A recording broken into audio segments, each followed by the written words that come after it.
Alright guys, this video is well overdue. I should have made it a long time ago. I should have actually made two parts of this a long time ago. Um, so let's get started.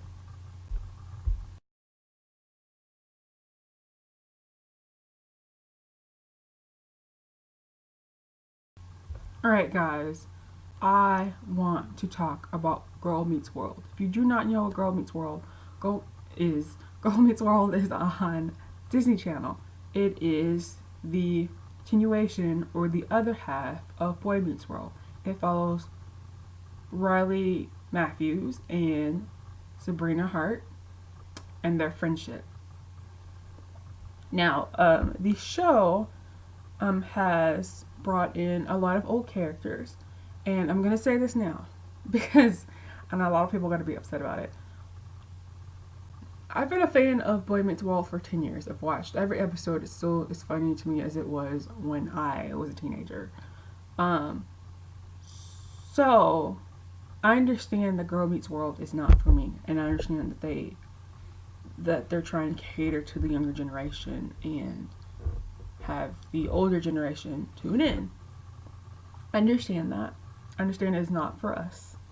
Um, However, storylines don't really add up, and I get that it's Disney Channel, and I get that we can't delve into everything. Girl Meets World has done a great job about going to deep topics and doing it in a Disney way. And I say that because Boy Meets World cover alcoholism and did they cover drugs? I don't know. I know they covered divorce and they covered they did it in a horrible way though. It was very upsetting. What else did they cover? A little bit of abuse. So they've covered divorce in the new one, but in Girl Meets World. But Disney has gone about a great way to explain those things and to make them lessons for little kids and to help them see these things and learn from it. Hopefully that makes sense. My whole thing is the storyline. So I get that it's not really for us, but if I go back to when the show ended, I had two characters, Sean and Angela. Now, Sean is Corey's best friend, and he was dating Angela, and he was going to propose to her, but she wanted to go stay with her father.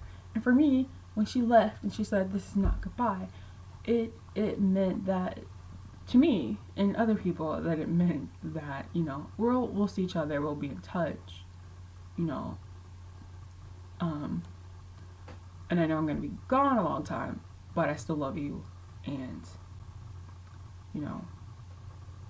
I'm still here for you, and you're still here for me. But we're not broken up. Like I didn't get the part where they broke up.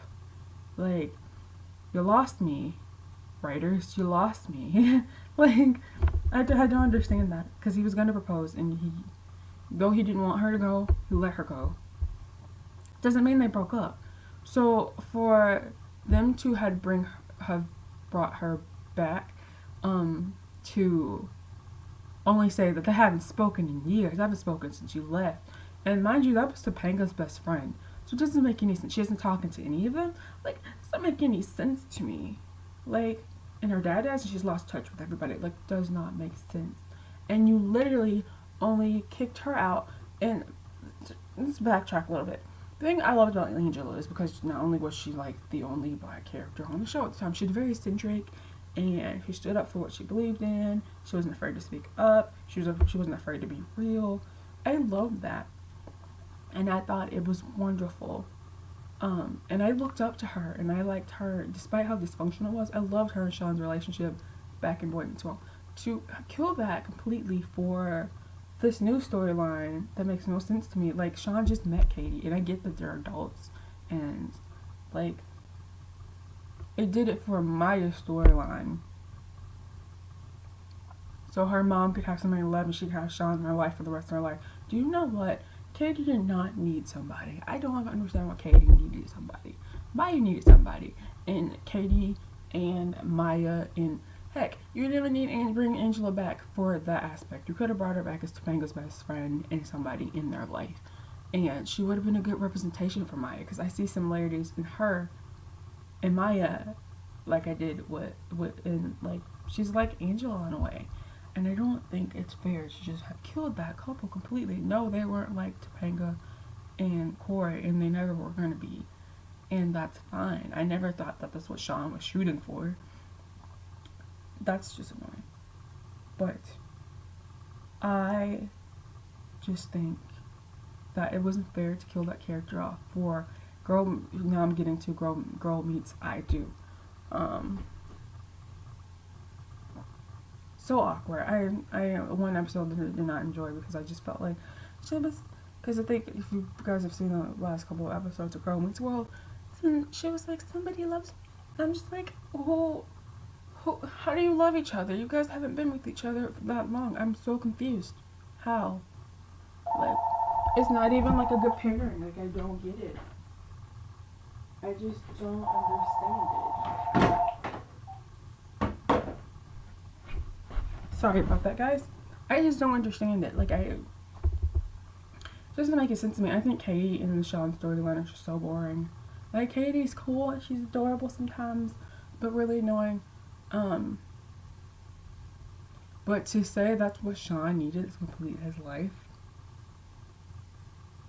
not sure how I feel about that. Like, you could have still had that relationship with Maya. You didn't have to bring him and Katie. Like, the Katie-Sean storyline seems forced. So forced. So forced. I like that they did it to say, oh, Maya has something to look forward to. I like how they went about it. I just don't really like the couple. And they really don't. It just makes sense to me. You brought Angela in to say, hey, I need to talk to you because my husband wants to have kids with me because I'm married now and haven't talked to you in 20 years, but I need to come talk to you about my life right now and how I'm afraid to have kids and you're the only person I could talk to. And it's like, what? So you came for closure, but you never talked to him? But y'all, it just makes sense. Does not make sense. I'm still angry. Like a lot of people. And I did not sign the petition. I'm just like, have these two characters together. I did not. But I did tweet the writers of the storm. So I don't understand. I don't understand. I don't get it. Like, writers, why? Like, don't just explain to me. Like, there could have been other ways that you could have gone about Maya's storyline. And, like, I think they're doing a good job, but, like, that's just awkward. Like, the whole episode was awkward. And then some people say, oh, you know, it's not for you. How are you keep bringing these characters in, these old characters? Like, some of these young kids don't know about these old characters. They don't know heavily about Feeny. They know who he is. Like, you're bringing all these old characters, you brought the parents back, I just, sorry, I've said like so many times. You're bringing back all these old characters, and it's great. But it's like these younger kids don't really know about them as well unless they're just recently watching the show. So you're bringing them back for the older people to suck us in. And it's just not fair. Like, I don't like this storyline. Now Sean is going with Katie on a honeymoon. You brought Feeny back for like a split second to marry them. Like, Maya's being extra dramatic. Girl Meets I Do was just very infuriating and very awkward, and like, you didn't need him and Katie to get married just to, you know, him to have that bond with Maya. Like, I just, from the start to finish of Katie and Sean, just makes no sense to me. The whole relationship makes no sense. I don't get it. I don't like it. But then again, the show is not for me. But I have to say something about it because it's ridiculous. And I just like, did we even have to focus on Sean? Like, he can be here, but did we have to focus on the relationship? Well, like, could we not said that much about it? Like, I just, if we're gonna make the show about Riley and Maya, just make it strictly Riley and Maya and Lucas and Zay. I love Zay. And, Sparkle and, what is her name? Smackle. Make it about them and have it be fine. And Corey, of course, because that's, you know, that's their teacher and stuff. Overall, I think Girl Meets World is doing a great job, and I hope they get a season 4. But that Katie Sean mess, I wasn't here for it then. I'm not here for it now. And that, I feel like Maya's storyline, like, sometimes it's really good, like, get liked. when she figured out that, hey, she doesn't really like Lucas.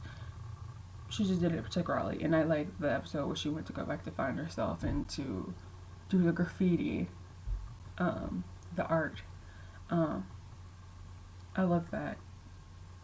But that storyline with her mom, like, y'all could have kept that. I don't care. Care about the storyline with her dad because she's recovering. She helped Ava recover from her parents' divorce. She's helping her recover. So I think that's great. I'm sorry that this has been a long video, and I'm sorry that I've been rambling, but, you know, I have to get that off my chest because it's driving me nuts. Like, I just, like, I don't know how I'm gonna recover for that episode because I'm just, like, real pissed when I watched Angela come back and they did her wrong. Like, it sucks. Like, why? Why even bring her back? She could have sent a letter. We could have been old school and just sent a letter, a text message, an email, a video chat. Like, you could have been fine. Like, and I didn't like the involvement of the girls in that episode. Like, I kind of felt like it was a little rude. But if you have anything to say about it, tweet me. We can discuss it. I'll put my Twitter in the description if I cannot figure out how to put it in the video. Thanks to you guys for watching. I hope I didn't drive you guys too crazy with my rambling and my thoughts. That's all I have to say about Girl Meets World and Girl Meets I Do. Ruined the whole show for me. And I really look forward to that show because it's so good. Okay, guys, you know the drill. Spread good vibes. I don't know if I said that right. Spread good vibes. Do something nice for somebody today. Just be nice to people and have a fantabulous day. Bye.